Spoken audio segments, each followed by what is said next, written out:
tout le monde, j'espère que vous allez bien. Bienvenue à vous sur ma chaîne YouTube. Je suis très heureuse de vous recevoir à nouveau chez Alorel. Et bien, si c'est la première fois que vous arrivez chez nous, n'oubliez pas de vous abonner, de prendre un siège, de vous asseoir et ce sera votre place pour toujours. Soyez les bienvenus à vous. Donc aujourd'hui, nous allons parler d'un sujet que j'aime tout autant que tous les autres sujets sur lesquels je parle, bien sûr.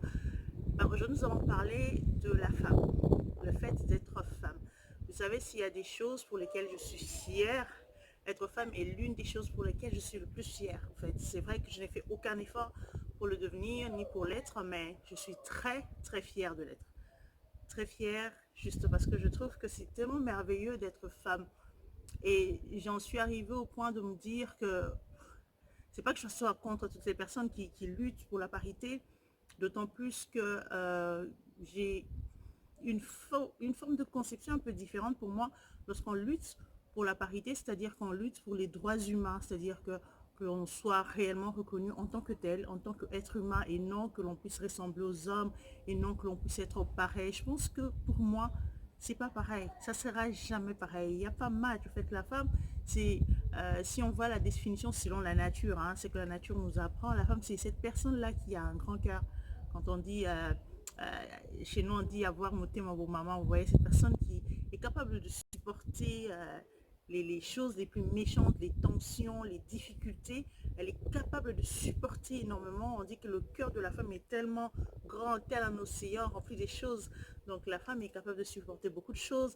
La femme a la force, la capacité justement d'affronter les choses, la capacité de faire face à beaucoup de choses. Voilà, donc pour moi la femme c'est vraiment un être spécial, et par-dessus tout cette capacité que l'on a de, de porter la vie en soi, d'accord, de donner vie.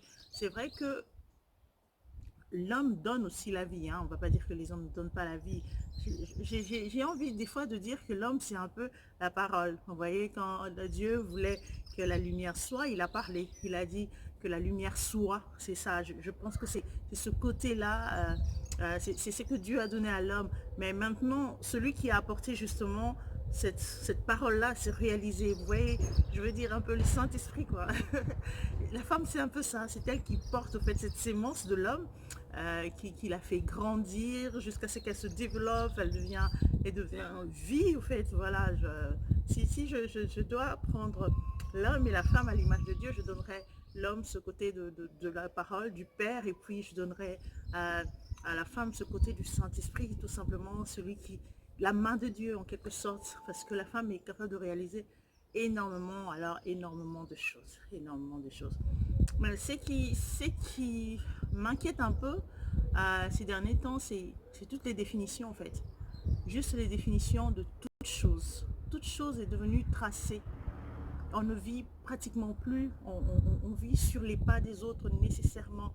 C'est-à-dire que pour que tu sois une femme qui a réussi, tu dois avoir eu une grande carrière. Pour que tu sois une femme qui a réussi, tu dois t'être mariée. Pour que tu sois une femme qui a réussi, tu dois nécessairement... En fait, il y a tellement des lignes tracées que on n'a plus nos désirs personnels, c'est-à-dire que je me sente bien parce que bon voilà, je choisis d'être célibataire toute ma vie, que je me sente bien parce qu'après un veuvage, je ne veux plus me remarier, que je me sente bien parce que j'ai 10 enfants, que je me sente bien parce que voilà, je veux être une femme soumise, que je me sente bien parce que je veux être une femme mariée qui supporte les bêtises de son mari. En fait, on n'a plus cette liberté-là de se dire, moi j'aime bien, tout simplement.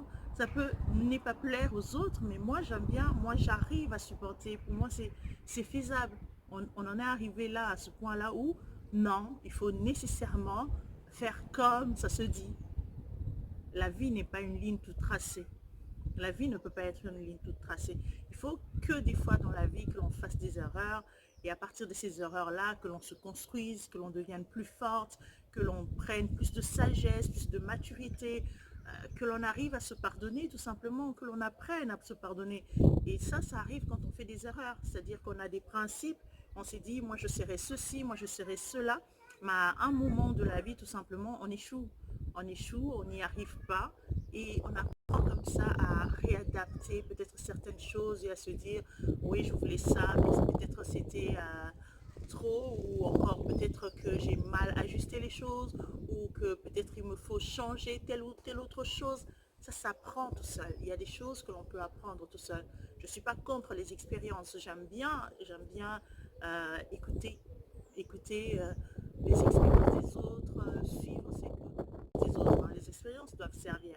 Donc quelqu'un qui a traversé quelque chose, c'est pour qu'il apporte aussi son expérience aux autres. J'aime bien. Mais j'aime analyser les expériences et faire mes propres expériences aussi.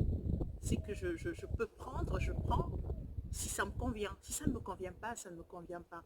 Vous savez, des fois on dit que les conséquences corrigent mieux que les conseils. Je pense qu'il faut qu'il y ait des conséquences des fois. Parce que si on a juste suivi un conseil sans vraie conviction, c'est bien d'écouter les conseils, je ne suis pas contre ça, mais des fois, quand on a suivi des conseils sans conviction, on n'est pas très à l'aise avec ce que l'on vit. Et dès qu'il y aura une erreur, on se dira c'est à cause de telle personne. Mais si on a fini par avoir la conviction, que ce soit par un conseil, que ce soit parce que nous avons vécu nous-mêmes l'épreuve et que l'on change, on crée une personnalité propre à nous et on devient quelqu'un de plus fort ou de plus génial ou de plus intelligent ou de plus sage. Ou voilà, vivre sa propre vie. Ça, c'est très, très important. Parce qu'on a chacun une destinée. Chaque personne a sa destinée. Chaque personne a son appel, justement. Chaque personne a son bonheur, sa manière à elle de construire son bonheur. Vous savez, une fois, je parlais avec un ami et je lui disais, moi, dans ma vie, je me suis décidée d'être épouse, maman. Voilà, je ne veux pas de divorce, je ne veux pas de ceci, je ne veux pas de cela. Et il m'a regardé en me disant, et tu penses que moi, j'ai choisi justement d'avoir eu un premier divorce, aujourd'hui d'être à mon deuxième mariage et d'avoir une maîtresse à côté? Non, je ne l'ai pas choisi. Au fait, quand j'étais enfant, c'était pas tracé. C'était pas que je me disais, c'était pas mon rêve, quoi. Non, je rêvais pas de ça. Je rêvais vraiment d'une vie de famille tranquille avec ma plus merveilleuse de femme, que la femme que j'ai épousée la première fois, je pensais que tout irait bien, que ce serait parfait, et ainsi de suite. Mais tout simplement, nous avons échoué. Donc, ce sont des choses qui peuvent arriver, qui peuvent arriver. Le truc est de pouvoir accepter que nous sommes humains, que nous pouvons oser, tenter. Si Dieu nous donne la grâce de ne pas échouer, c'est merveilleux. Mais si Dieu nous donne aussi la grâce de, de, de, de, de vivre les échecs qui vont nous rendre plus sages demain, c'est aussi une merveilleuse chose. Je ne dis pas aux gens de commencer à commettre des échecs, non. Je dis juste qu'après après un échec, d'accepter que c'est faisable et de ne pas régner sa vie, de ne pas, comment je peux dire ça, de ne pas rejeter toute son histoire, tout simplement parce que quelque part, il y a eu un fossé. Non, la vie elle est faite de haut et de bas, c'est normal. La vie est faite de zigzags, elle peut pas être toute tracée, correcte et tout ça, horizontale, ne faisant que monter. Non, c'est pas faisable. La vie, c'est comme ça. Si vous échouez quelque part, c'est pour que vous appreniez. La bêtise, ce serait de ne pas apprendre. La bêtise serait de ne pas apprendre des échecs. La bêtise serait de rester, de s'engouffrer dans les bêtises, dans les échecs. Mais si ça arrive, ça arrive. Et puis demain est un autre jour. Demain est un autre jour. Construisez-vous tous les jours. Soyez une femme, une merveilleuse femme, telle que vous le désirez, telle qu'au plus profond de vous, vous avez envie d'être. Quelles sont vos envies? Peut-être que vous n'avez pas des envies très, très grandes. Non, non. Vos envies à vous. Et peut-être que ça peut changer aussi demain. Vous pouvez avoir des envies aujourd'hui et demain, ça évolue. Vous en avez d'autres. Vous vivez autre chose. Vous avez du coup, vous avez le droit de changer d'avis, vous avez le droit de ne plus vous intéresser à quelque chose, vous avez le droit de vous dire que non, là, ça ne va plus, c'était une erreur, je peux changer. Au fait, je parle de cette liberté-là d'être une femme que vous voulez être. Cette liberté-là d'être celle que vous voulez être, de croire à vos propres principes, selon vos capacités. Selon vos capacités. Chaque personne a été créée avec sa personnalité. Même si vous avez le même ADN, vous vous ressemblez comme deux gouttes d'eau, peut-être que vous aurez juste une marque de naissance qui va vous différencier. On a toujours quelque part quelque chose qui fait que l'on soit différent. Quelque chose qui fait que l'on soit différent. Il y a des choses que moi je supporterai, mais que toi tu ne supporteras pas. Il y a des choses que toi tu supporteras que moi, oh mon Dieu, je ne pourrais pas les entendre. Tout ça pour dire que, bah voilà, c'est ma voix. C'est ma voix. Le plus important, c'est de donner tout ce que l'on a pour arriver là où on veut. La Bible dit, Dieu donne une vision, il donne une provision. Vous ne pouvez pas, avec votre provision, vivre la vision d'une autre personne. C'est pas faisable. Ou bien avec votre vision, réaliser avec les provisions d'une autre personne, ce n'est pas faisable. Vous risquez de passer à côté de beaucoup de choses. De passer vraiment à côté de beaucoup de choses. La femme est un bonheur. Le plus important, c'est de réaliser ce bonheur que l'on est, d'aimer sa vie, d'aimer sa vie, d'aimer ce que l'on est, ce que l'on veut être, ce que l'on sera, et de commencer à se construire petit à petit. Et d'apprendre de ses faiblesses, ouais, d'apprendre ses faiblesses, tout simplement, de reconnaître qu'on a été faible quelque part, de reconnaître ses erreurs, de reconnaître les faibles commencements. Ne les méprisez pas. La Bible dit ne méprisez pas les faibles commencements. Ne les méprisez pas, ne méprisez pas vos faibles commencements. Reconnaissez que vous avez été faible, reconnaissez que vous avez besoin d'aide, reconnaissez. Et demain tout ira mieux. Demain, vous serez meilleur. Demain, vous serez vous, la meilleure vous qui puisse être. La femme est un véritable don du ciel et un véritable bonheur. Soyez une femme, une vraie. Soyez un bonheur, soyez cet être exceptionnel que l'on appelle être semblable. Donc voilà, je ne sais pas ce que vous pensez. Moi, j'ai vraiment eu envie de dire ça. Juste de dire de vivre nos vies, de vivre nos vies sans envie, sans chercher à ressembler les autres, sans chercher à voler ce qui n'est pas à nous.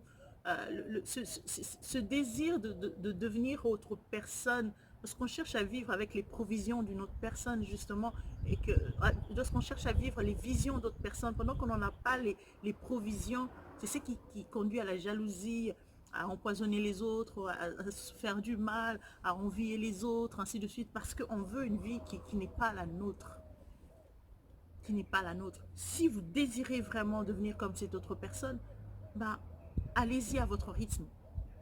Allez-y avec votre rythme.